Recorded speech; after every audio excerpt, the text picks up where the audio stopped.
இந்திய நிறுவனங்கள் துபாயில் வர்த்தகம் செய்யும் விதமாக துபாயில் பாரத் மார்ட் என்ற பெயரில் பிரம்மாண்ட வேர்ஹவுஸை இந்தியா அமைக்கிறது. பாரத் மார்ட் என்பது வேர்ஹவுசிங் வசதிகளை அளிக்கிறது.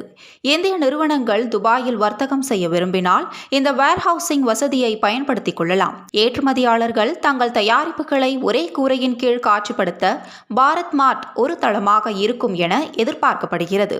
1,00,000 சதுர மீட்டர் பரப்பளவை கொண்ட இந்த வேர்ஹவுஸ் துபாயின் ஜபல் அலி மண்டலத்தில் அமைக்கப்பட உள்ளது.